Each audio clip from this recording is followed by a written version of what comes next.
President Kang, we're honored that you're joining for a bit. And Ray, it's wonderful to see you. We've done U.S. ambassador tours for actually many years. There was a break during COVID, and we resumed them last year. They're really an opportunity for our ambassadors in Southeast Asia to learn about cities besides Washington, to learn what people are thinking in different parts of the country. Last year we went to San Francisco and Seattle. This year it's New York and Chicago. We try everywhere we go to talk with businesses, but also to talk with people who are interested in Asia. And so we're very grateful to Danny and the team here for inviting us to come and have a conversation with you. I won't steal anybody's thunder, although I'll steal a little bit of Edgard's. We want to talk about the story of growth. Ambassador Kagan has pointed out that for the next 30 years, growth will be occurring in Southeast Asia and, hi Adam, Southeast Asia and in India. That's going to be driving global growth for the next 30 years. Already, ASEAN is the #1 destination for U.S. investment in the Indo-Pacific. The region, the Southeast Asian region, receives more than the United States companies invest in China, India, Japan, South Korea, and Taiwan combined. It's an area where U.S. business has been active for many, many decades. The US-ASEAN Business Council has been around for four decades as of this year. The opportunities are enormous. And so we find that we're busier than ever because companies that are looking for alternatives to their current arrangements may feel too overexposed in China or elsewhere, often look to ASEAN as an opportunity. So we have a stellar group of ambassadors here, all career, all people with deep experience in the region.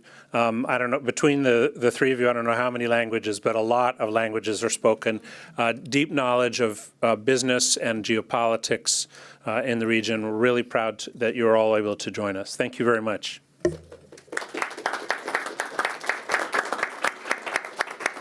Thank you very much, Ted. That's a great way to set the scene. And you're right, we've got 3 very impressive, very dedicated ambassadors. Their bios are in the program, they're online and so on. I won't spend a lot of time, but I will begin by welcoming you, Heather. Ambassador Variava is the U.S. ambassador to Laos, but you've been there since the beginning of the year, so you can count the months on one hand. But you were charge and deputy in Manila, in Jakarta. That's an amazing amount of experience. Marc Knapper was the Deputy Assistant Secretary of State in the East Asia Bureau, my old bureau. He and I have worked together and crossed paths many times. He is now the U.S. Ambassador to the Socialist Republic of Vietnam, and I think you're definitely the veteran when it you've been there for, what, 2 years? Is there 2 1/4? 2 1/4, but who's counting? Right, not me. That's great. That's a great assignment. And Edgard Kagan, who is the U.S. Ambassador to Malaysia. You definitely have the record. You've been there for 1 month. It's 3 1/2. Actually, Yeah, I got there before she did. Really? Yes. You know what? I looked up when you presented your credentials. Ah, that's a different thing. That's a different thing. Come on. You've been official. You've been legal for a month. But I know you served before in Malaysia. You have a lot of experience in Southeast Asia and in the region. And you were the senior director in what's called affectionately Pound Asia, the NSC Directorate for Asia for the first 2 years of the Biden administration. So I'm going to start with you, if I could, and just ask you to teleport back to your former job in the NSC. I also once served in the NSC, and what was impressed on me is that the time and the bandwidth of senior policymakers is the most precious asset, and you really have to scramble to get it. On top of that, in the Biden administration, we've got mega problems like China, Russia, Ukraine, Middle East. But we also have like big countries, India, you know a thing or two about, or Japan, Korea, that just in the Indo-Pacific absorb a lot of top-level attention. So Ted touched on this, particularly on the business and commercial sort of statistics, but not as a statistical matter, but as a strategic matter. How did you make the case from within the White House for the necessity of full-on engagement across the spectrum with Southeast Asian countries and with ASEAN itself? Look, it's a challenge. I mean, I think Danny hit it absolutely right, which is that there's no more precious and no more in-demand resource than the time of the President of the United States. And, you know, there are huge fights within the White House for that time. The president obviously has his own views and his own priorities. People in the White House, you know, try very hard to compete for that. And, you know, I think it's also important to recognize at the beginning of the Biden administration, there was a particular challenge because of COVID restrictions, which made that a lot of the traditional tools of policy, which are receiving visits, taking trips, they weren't impossible, but they were much, much harder to do. And slowed things down, particularly for travel. So I think that the case is a little bit what Ted mentioned, which is that when you look at what will matter to the United States in the next 30 years in foreign policy, I think it's very clear that Asia and the Indo-Pacific are going to be critical, both for economic reasons, for political reasons, for strategic reasons based on people-to-people ties.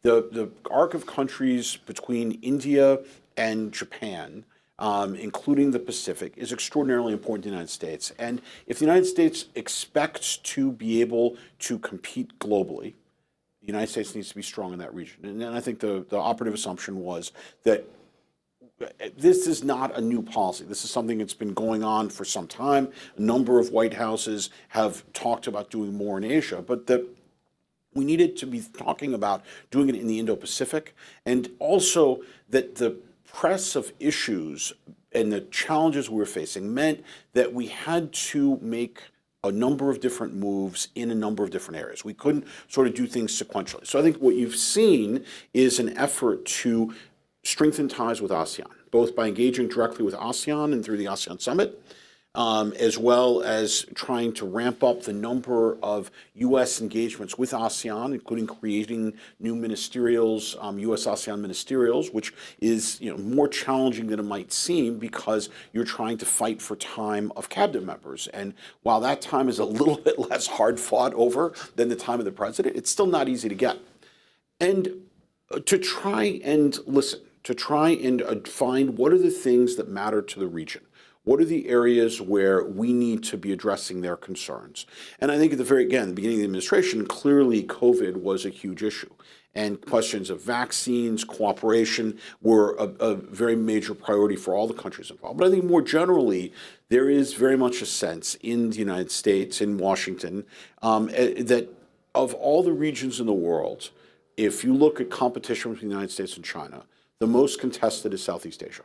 And that it is going to require making a very serious and sustained effort to strengthen bilateral ties, to strengthen regional ties, and above all, to engage with ASEAN in a more effective way. And so I think the case was, if we don't do this, we have major problems in sustaining our agenda. The other thing that helped tremendously was that this is a message that the president and other senior officials in the administration heard from foreign counterparts as they engage with them. I mean, one thing that the president heard from the Japanese prime minister, from the president of Korea in the very first visits to the White House, that he heard also when he hosted the Quad leaders in the White House, was the importance of Southeast Asia. And I think that obviously, we believe that as well, but there is a certain validation that comes from hearing that it's a priority for other countries. So I think that is part of it. Now, the reality is, no matter what we do, it will never be enough. I think the bottom line is that the mismatch between what countries in the region are looking for and what's available in terms of time, in particular of senior leaders, is always going to be a real challenge. But I think that there is an appreciation that, including at moments when there were a lot of other pressures, that there was an effort to engage meaningfully. And I think that has led to an expansion, particularly of cooperation with ASEAN. And on that point, I would just say that there's an appreciation, I think, in the administration that if we want to have strong bilateral relationships in Southeast Asia, we need to engage effectively with ASEAN. And that while ASEAN continues to develop, it has areas where it's been more successful, areas where it's been perhaps a little bit less successful, that for all the countries in Southeast Asia, it is very, very difficult to engage meaningfully and successfully with a partner that is not seriously engaged with ASEAN. And that at the same time, there are real benefits to the United States for broadening what we do and making what we do with ASEAN more effective. So I think that has been part of making the case. And it's still a work in progress, but I think that overall the track record is relatively solid. And I think that people will never be fully satisfied, but I think that there is a recognition that despite a lot of other pressures, there's been a real effort to engage. Well, thank you. And you covered an awful lot of ground. I'm interested, Heather and Mark, in your take on that issue, which is not in terms of from the inside trying to fight off the schedulers and grab a little of the president's time, but what case you're making back to Washington, to the various agencies, what case you're making to other American stakeholders for why engagement matters. I'm also very interested in, what is it that you're looking for? What kind of engagement do you think that we need more of? And what's the argument? What's the business case for that engagement? Okay. He said Heather first. I think I fully associate myself with what Ted said about the importance of the region to the United States. It's a very complex region, so each country has its own history, background, relationship with the United States. So it's a little bit on two levels, frankly, of engaging with ASEAN, but then engaging with the member states in their own right. I think that you only need to look at the South China Sea these days to see the importance of the region to our geopolitical interests. And if we want to support our allies and partners in Southeast Asia, we need to be there, whether it's through high-level visits, whether it's through support and partnerships on the security side of things, certainly on the economic side of things. And it's also helping, in the case of Laos, supporting their efforts to build their capacity to grow economically, socially, and be a prosperous, stable nation in Southeast Asia.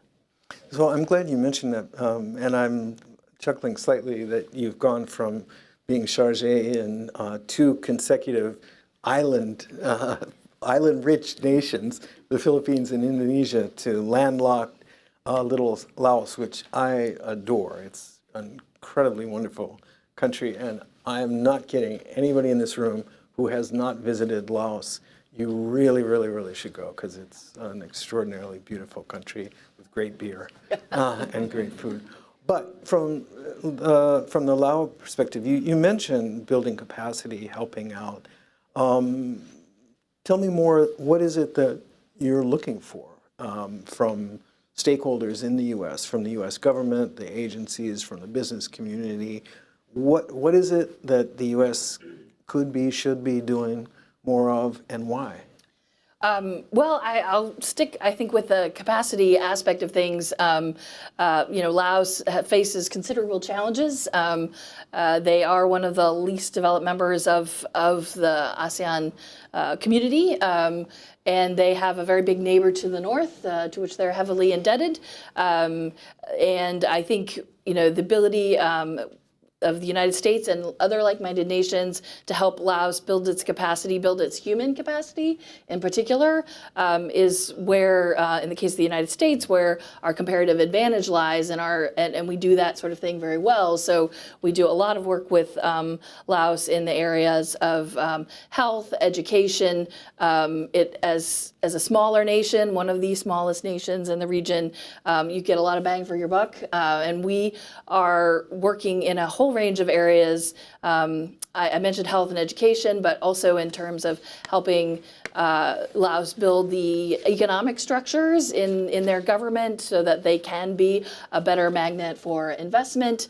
Their role as they landlocked, they're trying to shift that perspective to land-linked. Between particularly Vietnam and Thailand, how they can tap into the strengths of those two economies and use that to their advantage and to the advantage of the region as a whole. So I think, in terms of what we can do is helping to build that capacity. There are some business opportunities. There are also opportunities to build relationships through our diaspora communities, which is a growing area. We still are very focused on some of the legacy issues, and through your visit with President Obama back in 2016, the commitment made to help Laos remove unexploded ordnance as a barrier to development has paid very large dividends and is recognized in Laos as an important part of our relationship. Great, thank you. Ambassador Knapper. Yes. Now, you're serving in a country where you don't have to twist arms to get people to pay attention, where there's a line stretching around the block of would-be investors and visitors, where right now Vietnam's kind of the hot ticket, both for cabinet secretaries, but also for investors and for others. So you don't have quite the same challenge, perhaps, but maybe you can talk a bit about not only what you think the argument is, but what it is that you think we should be doing more of, doing better, and what it is that, for example, the Vietnamese are really looking for when they come to us. What is it that we have? Well, thank you. And actually, I just want to also acknowledge President Kang's presence here. When she was Foreign Minister Kang, we worked together in Seoul back in 2017-18, and it's really wonderful to see you here, Madam President. Congratulations.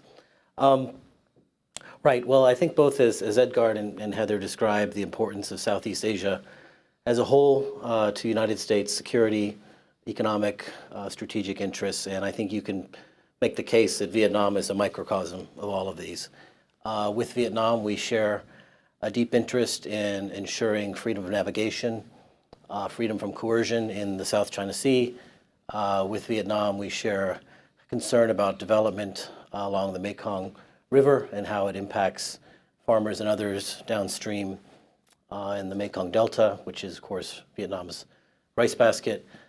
With Vietnam, we share a very strong interest in promoting actions against climate change, promoting Vietnam's efforts towards a greener and cleaner economy. With Vietnam, we share their desire to move up the value chain in terms of developing high-tech industries, particularly semiconductors, and helping to diversify global supply chains in these critical components for everything from computers to refrigerators and in between, as we saw during the pandemic. Shortages of semiconductors, whether the highest of the high-tech ones or kind of the dumb ones, both directly impacted the availability of products, automobiles, things like that in the United States. And so with Vietnam, we want to help them develop this industry. We want to help them as supply chains shift away from, say, the People's Republic of China to places like Vietnam. And this is something we're working very closely with Vietnam to develop. And what does it mean when we talk about helping another country to develop a high-tech industry like semiconductors? It's more than just plopping down a fab and walking away. I mean, this is about years of building an ecosystem, whether it's workforce development, having the right kind of high-tech workers, engineers, computer scientists. It's about ensuring there's access to clean and reliable sources of energy. It's about having access to clean water, believe it or not, because clean water is such an important element of high-tech manufacturing as sort of the process runs through different stages. It's about having access to secure IT infrastructure, right? You want to make sure that your undersea cables that transmit data back and forth, say from Vietnam to the US, are free from, we use the euphemism untrusted vendors, which is code for a company like Huawei. We want to ensure that the IT infrastructure is free from anybody who's going to come in and rip off people's precious intellectual property. And that includes investors from the United States and elsewhere. And so this is something with Vietnam that we're working very closely on. As I said, we share their very, very high aspirations to have a clean energy economy by 2050, to be a rich country by 2045, to have the kind of workforce they need to achieve all these things by the year 2030. And we recently and very publicly and resoundingly announced last September when President Biden came that these are areas of cooperation that we are in together, that our future of the United States and Vietnam are inextricably linked, and that our success is their success and vice versa. And a lot of this, for those of you who think about things like this, as I do often, it's been barely 50 years since we ended the war, since we left Vietnam in 1973. Hostilities ended in 1975. And for 20 years, Vietnam was isolated. We embargoed them, we sanctioned them, we basically tried to isolate them. And only in 1995 did we normalize relations. It hasn't even been 30 years since we normalized, yet here we are. We're Vietnam's largest export market. They're one of our top trading partners. And it really, in a lot of ways, was thanks to the efforts of courageous individuals on both sides of the Pacific. Individuals here in the United States like John McCain, John Kerry, individuals in Vietnam like General Giap and guys like Foreign Minister Nguyen Cu Thach, but also thanks to the efforts of predecessors of mine, like Ambassador Burkhardt, Ambassador Osius, who really did put reconciliation and other efforts first, front and center as we address issues like, well, as Heather said, cleaning up unexploded ordnance. We dropped more cluster munitions and bombs on one province than we did on Germany during the entirety of World War II. And half these cluster munitions didn't explode. And so cleaning those up, engaging in the search for missing American service members continues, engaging in the search for missing Vietnamese service members has just started. Cleaning up Agent Orange, or in other words, dioxin hotspots, continues, assisting people with disabilities from both exposure to dioxin, but also encounters with unexploded ordnance. All of these efforts continue, and they've helped to build trust. They've helped to build confidence in each other. They've helped to promote reconciliation. This is the foundation of everything we're doing. This is what Vietnam asked us to continue to do, to support these efforts. And really, it's an important focus on the past, but it's a past that has built the path to the future. This is a shared future of prosperity and friendship, and one that I think, as Danny said at the outset, doesn't require a lot of convincing of our elected representatives, of our leaders in the U.S. government. But it's a relationship we tend to every day. It requires nurturing, but this is one in which I have a lot of confidence. Well, thank you, Mark. I'm going to pick up on a few things that you said, and I want to ask each one of you, but I'm going to start with you since you started it. First, you talked about the historical baggage. The United States has a lot of baggage, or Vietnam has a lot of baggage with the United States. So does Laos. We haven't actually bombed Malaysia lately, but there's plenty dating back to the non-aligned and so on. But also there's a tremendous amount of, shall we say, historical baggage with China that is both deeper historically. I forget if it was you, Ted, who once pointed out to me when we were walking around Hanoi that every other street is named after a Vietnamese general who fought the Chinese. Or currently, whether it's the Mekong River or whether it's the South China Sea, there's a lot of friction. There's a lot of baggage with China. Similarly, certainly baggage with the United States. And I wondered if you could just give us a sense of the perspective on the U.S.-China relationship, the U.S.-China rivalry. What does balancing, hedging, whatever you would characterize it as, what does it look like from, as you see it, in Hanoi, and in KL, and in Vientiane? So, I don't know if it was the Vietnamese who coined this term or somebody else, but Vietnam engages in what's known as bamboo diplomacy. So if you can picture a bamboo tree kind of moving back and forth in the wind, very flexible, never breaking. And this is how they've engaged over the years with the great powers. United States, China, Russia, India, the EU, and others, South Korea, Japan. Friends with everybody, enemies with none.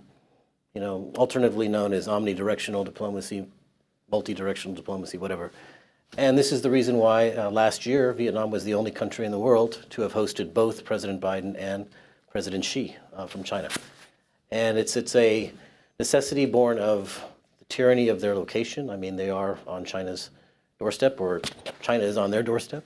And they've very effectively, I think, managed these complex relationships. You know, they only just ended hostilities with China back in 88, I'm sorry. They had a punishing border war with China in 1979. They fought with China over a feature in the South China Sea in 1988. And so really their relations only normalized in the early 90s. And so yes, they do have complex histories with us, with China. In our case, I'm proud to say, I mean, as I mentioned, we have addressed our historic issues, our war legacy issues in a very straightforward, transparent way. I think in a way they've never actually done with any of their other sort of diplomatic partners. So something I think of, of which we as Americans can be very proud. But it is right, it is true. I mean, you walk around Hanoi and every other street is named after a Chinese general who not just fought or a Vietnamese general who not just fought the Chinese, but also wrote poetry. That's the other common denominator. But yeah, there's a reason. We do polling, or we pay people to do polling. The most recent poll that came out about favorability, anybody, and Ted, you don't get to answer this. Anybody know, can you guess what U.S. favorability in Vietnam is? Just a guess. Higher. 92%. 92% favorability. Which is actually a little disappointing because when Ted was ambassador, it was around 96. So I got to figure out what have I done? But somebody assured me it's the margin of error. So that's, but yeah, if you ask about other countries, clearly the number is much lower. You ask, same poll, partner of choice in security, defense issues, U.S. 50%. Nobody's even close. U.S., who's your preferred economic partner? Again, U.S. 50%. Nobody else is even close. So clearly we're doing something right. And I think the something right is, again, addressing responsibly the issues from the past, but partnering with Vietnam in every single one of their future aspirations. I think that's the secret to have gotten this relationship right so far, and hopefully will be going forward. That's great.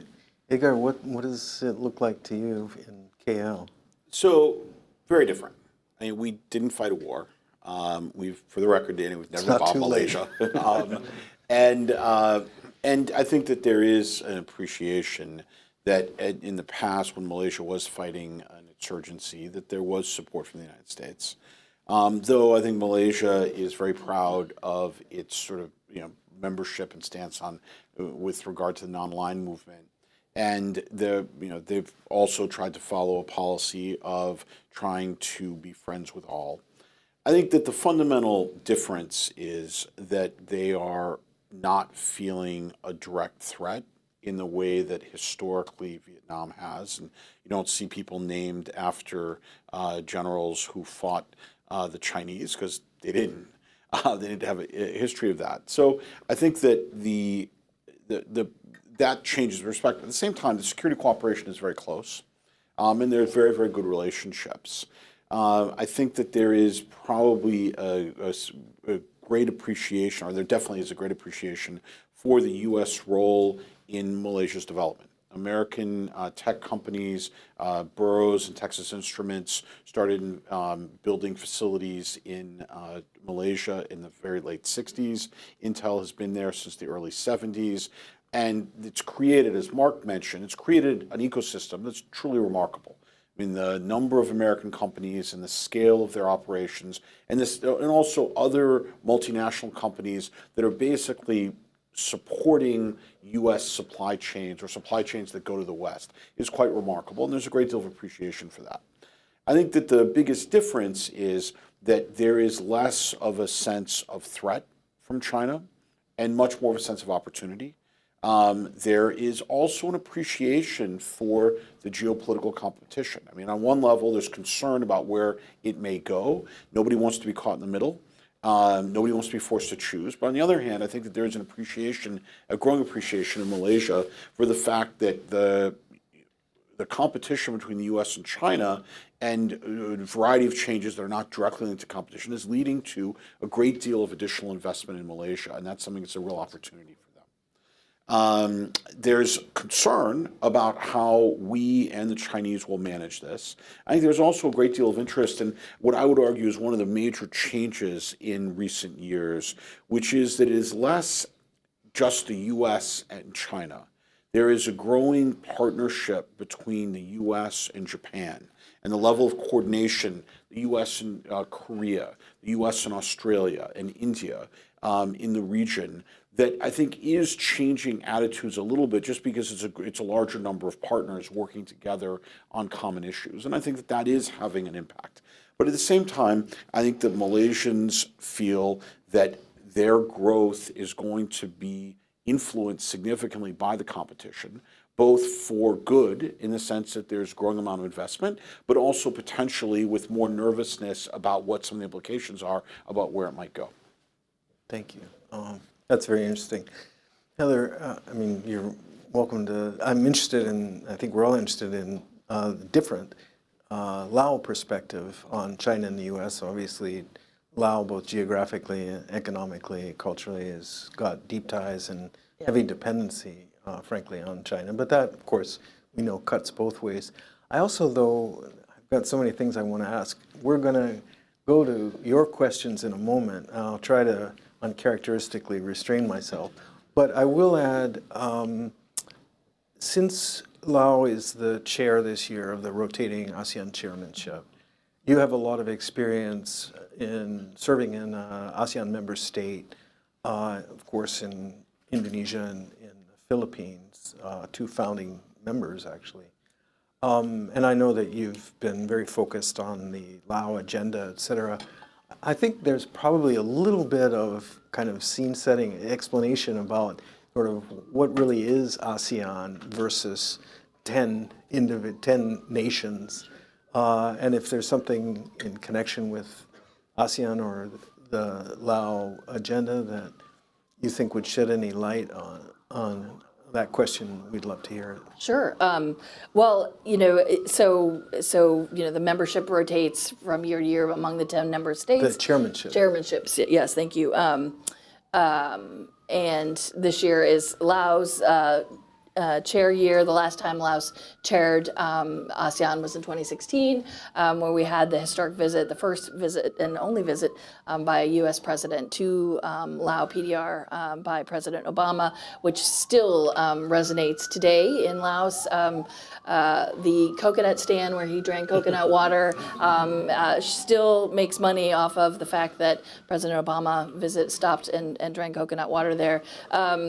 So, I think, the importance of ASEAN is that it's what draws 10 very different nations together, and there are many issues that they are, in some senses, more comfortable dealing with as a collective, and there are ways that we can engage them as a region, and I think that, we are able to do, when you're tackling problems like the Mekong River, for example, doing it through regional architecture is very important. It can be very challenging then because you're trying to align 10 nations who operate on the basis of consensus, makes it slower and more challenging, but in the long run, more durable. And certainly all of us on the stage have talked many times and underscored the U.S. Position in terms of respecting ASEAN centrality and the notion of ASEAN as the leading multinational or multilateral, organization in the region. This year, I think, the theme for every year, the chair chooses a theme. This year, Laos has chosen the theme of connectivity and resilience, very appropriate given their geographic location, also given the fact that, the region is still coming out, as many of us are, of the pandemic. They're looking to build and support efforts to build connectivity in a variety of ways, including in digital, from the digital perspective. So I think there are opportunities for the United States to work with the ASEAN nations as a collective through ASEAN on important issues like that. It means a parade of meetings and visitors. It starts with the ASEAN foreign ministers themselves having a retreat in January where they kind of set the stage for the year. We've had meetings of the ASEAN finance and economic ministers. One of the big international meetings will be coming up in the end of July of the foreign ministers of ASEAN and the East Asia dialogue partners, including the United States. So it will be a busy year for Laos hosting these meetings and trying to see if they can make progress or advance progress in key areas, including areas that you might not see as much of or might not be in the headlines. Great. Thank you very much. So there are many, many issues that we haven't touched on, but rather than me peppering them with more questions, let me invite you to pepper them with more questions. So I see a lady right here and the gentleman right next to him. There's a microphone coming, and kindly introduce your name and affiliation and then ask your question. Thank you. Good afternoon. I'm Jessica Taylor. I'm a PhD candidate at Princeton and also served in the region prior to that, most recently at U.S. Forces Korea. So my question is more in the military side of things. Ambassador Knapper, you mentioned that Vietnam is supportive of U.S. freedom of navigation operations. I was wondering if you could talk to the extent of what that is, because in the region often there will be support, but not necessarily, it would be limited to actually joining those operations. And then I was also wondering if you all could touch on how each of your countries have been impacted by what's going on in Myanmar. Going on in? Myanmar. In Myanmar. In Myanmar, yes, yes, indeed. And this gentleman, please. Thank you very much. My name is Adam DePico. I'm from Australia. I'm up at the School of International and Public Affairs at Columbia. My question is around, in a world of great power rivalry, is a China-US clash inevitable as per Graham Allison's sort of Thucydides trap? And if so, how can we continue to complicate the Chinese calculus rather than simplify it? Is it a question of alliances? Is it a question of AUKUS? Is the AUKUS sort of timeline too far out for this even to have a significance? I would be very much intrigued to get your opinion on this. Thank you. Okay, Princeton versus Columbia. I will say, Adam, that question is a very, very general foreign policy question, and I'm hoping we'll keep this conversation as directly relevant to ASEAN as we can make it. But over to you all. And great to see a fellow Princetonian and Korea alum as well. Yeah, I think, in ways big and small, Vietnam supports our efforts to promote a free and open, in this case, South China Sea. One is, they pretty regularly host U.S. ship visits. So we had the aircraft carrier Ronald Reagan visit Vietnam, a port in Vietnam last summer. Is that the first? Third. The third. Third ever aircraft carrier. So this is a new development. So these are pretty, big ships, big task forces, big deal when they visit a place like Vietnam or any place for that matter. But we also work, for example, helping Vietnam develop their capabilities to defend their interests and their resources in the South China Sea. So we've given them, or rather your tax dollars have enabled us to give them 3 high-endurance Coast Guard cutters, which are like real ships. These things are like over 100 feet long. to allow them to patrol and protect their fishermen, their natural resources, their EEZ in the South China Sea. We're working with them on everything from radar to drones to you name it, again to build their capacity to defend their interests in the South China Sea and other things. I mean, you wouldn't believe we have our lawyers work with their lawyers on how to defend their interests under the UN Convention on the Law of the Sea, to allow them to be able to defend themselves at international fora like the United Nations and elsewhere. So it really is a pretty vibrant relationship and one that we're going to continue to deepen. I think our security cooperation, defense trade, things like that will grow and grow in the years ahead. As for the question about is the U.S.-China clash inevitable, look, we wouldn't be doing our jobs if the answer to that were yes, so I'll leave it at that. Edgard, anything from the Malaysian maritime perspective? I think that a couple of things. One is we have extensive security cooperation with Malaysia in this form of ship visits, exchanges, training. We do a very large number of exercises with the Malaysians. The Malaysians send a lot of people to the U.S. to be trained. I mean, this is a very important and long-standing part of the relationship. And I think that the Malaysian government fully appreciates the importance of a continued strong U.S. presence in the region. I think that the areas where I think there's been tremendous growth in recent years actually have to do with Coast Guards.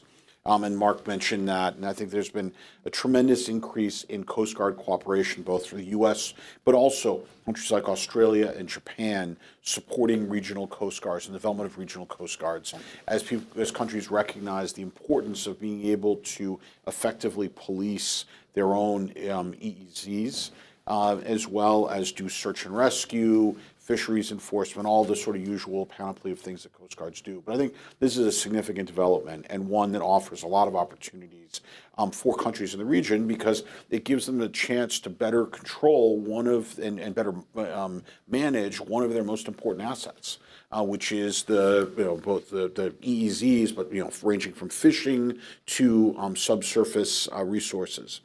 I think that the other area that is one of a significant growth is also greater collaboration between the countries in the region. That's still very early.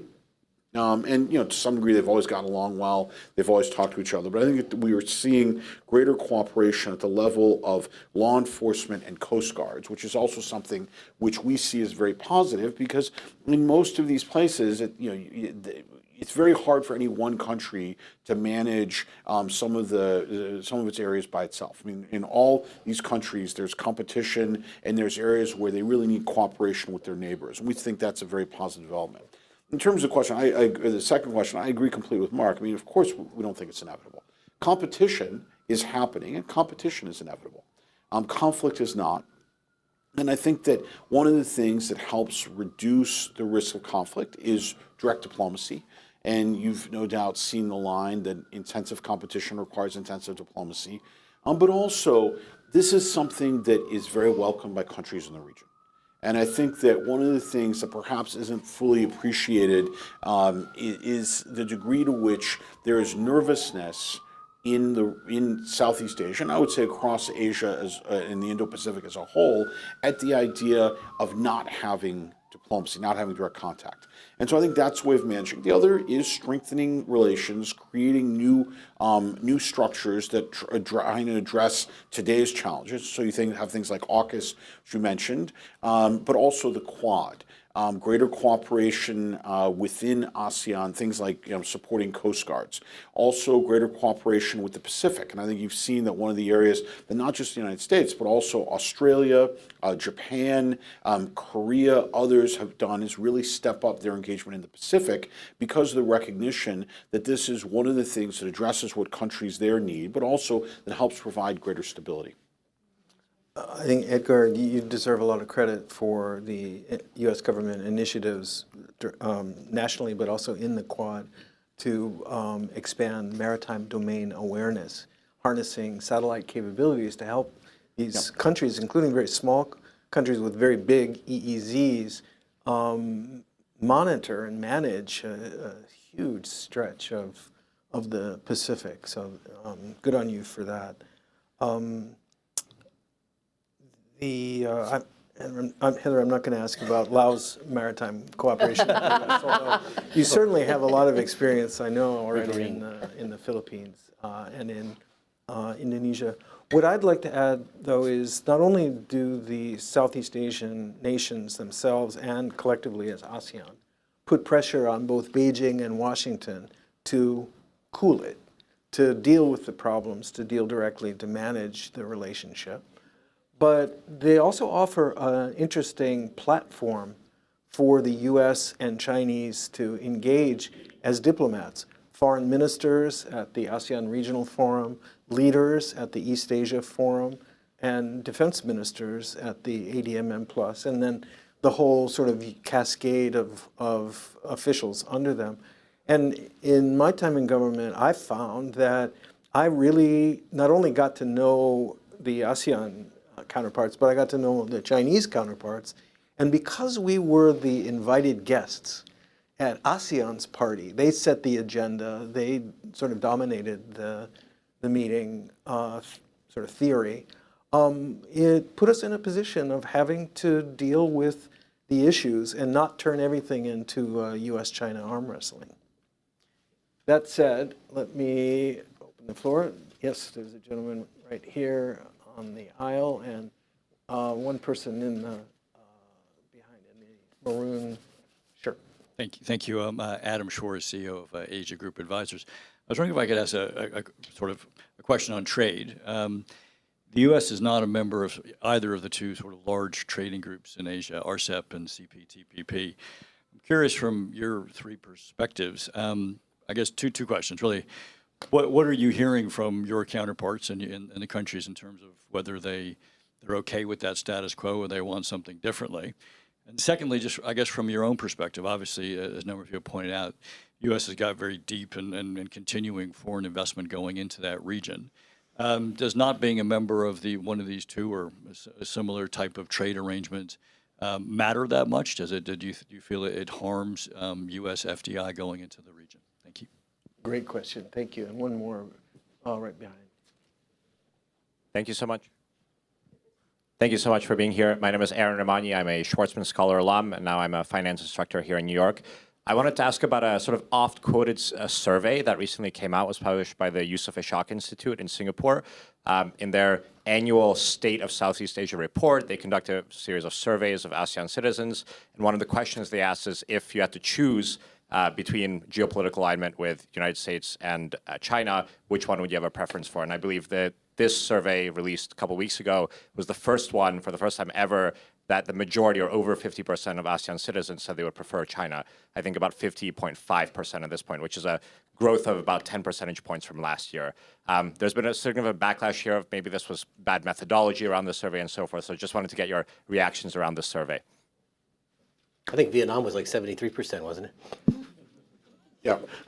And look, I think that there's no question. I mean, the elephant in the room, which no one has mentioned, is Gaza. And that's had a big impact in Malaysia. And I mean, I have indirect awareness in Indonesia. So I think that's also part of it. But I think that the question wasn't if you had to choose, if I remember correctly. It was who has more influence. And I think that there's no question that right now that's the impact of Gaza in both Malaysia and Indonesia, I suspect, is part of that. I think longer term, look, I mean, let's put it this way. Let's say that survey showed we were at 70%.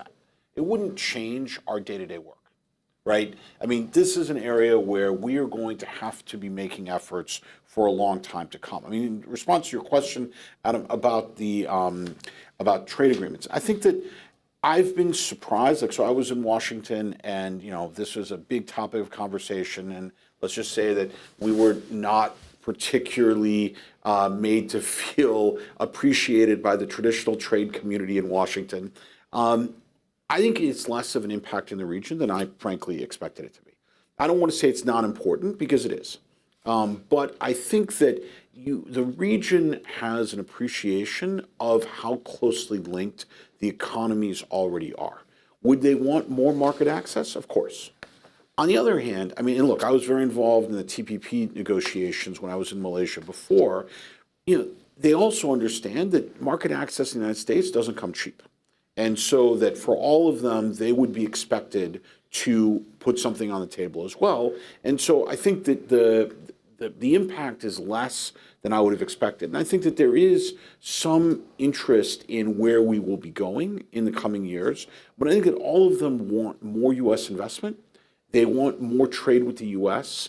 And they feel like they're getting that to a large extent without needing a sort of separate TPP-like agreement. That doesn't mean that they wouldn't like it in the abstract, but I think that I've been surprised at how much less people have sort of raised that as an issue than I'd expected them to.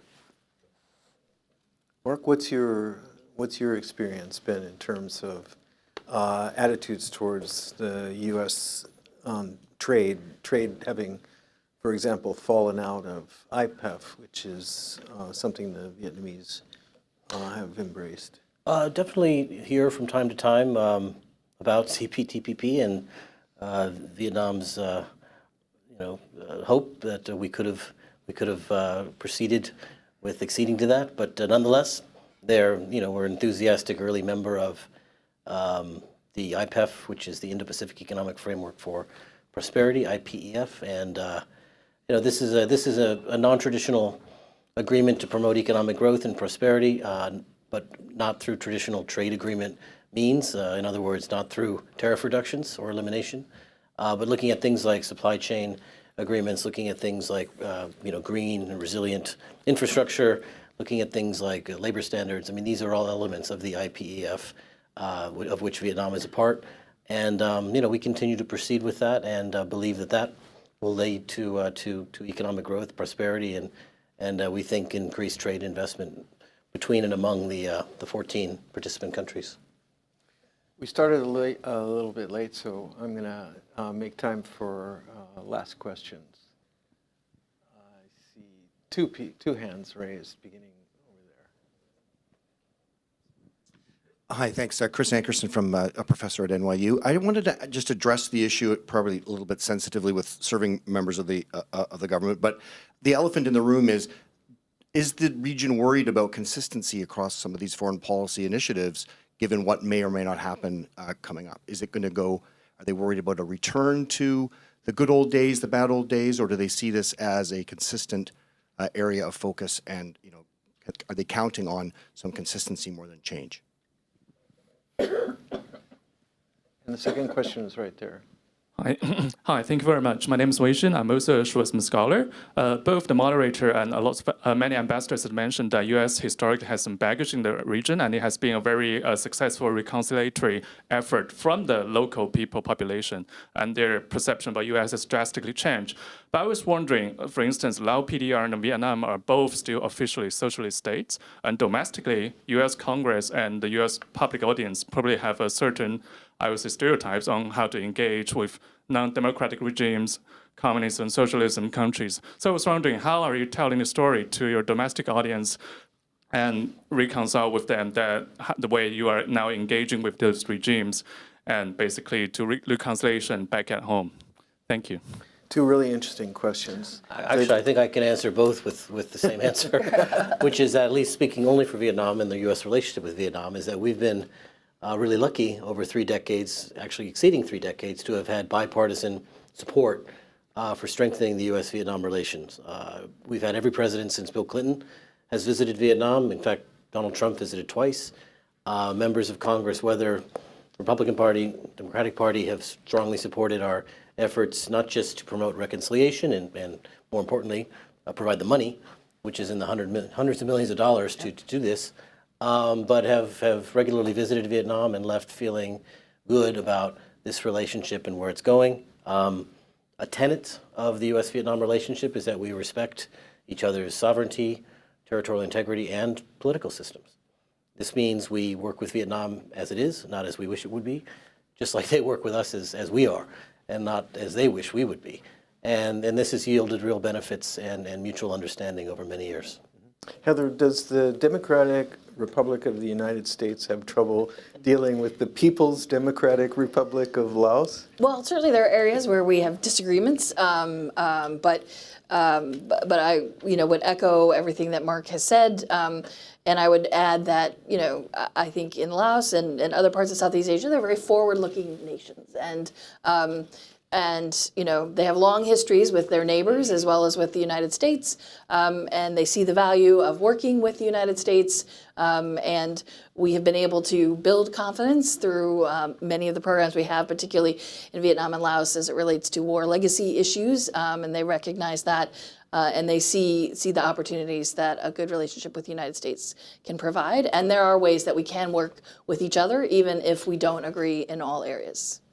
Edgard, Malaysia is a country that has seen a certain amount of political drama in terms of the change in leadership over the last decade or so. 5 years. Not 5 even years. decade. 5 years. So how excited or agitated do you feel they are about the upcoming U.S. presidential election? I think that, my experience is every time there's an election in the United States, there is nervousness internationally about what the possible implications could be, regardless of who's running. In the 90s, it was like this. In the 2000s, it was like this. So I think the idea that people are concerned about what the possible changes will be, I think is, sort of baked in. And I mean, it helps provide employment to our foreign counterparts in Washington and elsewhere. So, I mean, I think that, as from a sort of, employed diplomat's perspective, I think it's a good thing. I think that the things that people are the most concerned about, obviously, are things that they sort of accept are unlikely to change. And that it has to do with U.S.-China competition. I mean, I think that for the region, almost everything else pales in comparison. And I think that there is a pretty widespread sense of acceptance, resignation, in some cases perhaps, slight anticipation that U.S.-China competition is baked in pretty much no matter what happens. Now, that isn't to say that the way in which it's done and the stylistic aspect don't matter to people. But on a very fundamental level, I don't think that there's a sense that the overall sort of attitude and policy to China is going to change that much from competition to cooperation, regardless of what happens in the election. So I think in that sense, people sort of accept it. I think that there's also a sense of continuity, and I think that it is worth noting that it is rare that you have an American election where both the candidates are people the governments have dealt with fairly significantly in the past. Great, thank you. Well, we've gone into overtime, so I'm going to have to declare victory at this point. This discussion will be posted online on the Asia Society website, on our YouTube, on Facebook accounts. I hope that you'll sign up to get the Asia Society email newsletter, or better yet, join the Asia Society if you haven't, which will give you a lot more access, not only to our policy discussions, but to arts, culture, education, and so on. So we're very, very lucky to have had Heather and Marc and Edgard, 3 really outstanding ambassadors, a vigorous and interesting conversation. And special thanks to Ambassador Osius and to the US-ASEAN Business Council for bringing them here and for making this possible. So please join me in thanking all of you.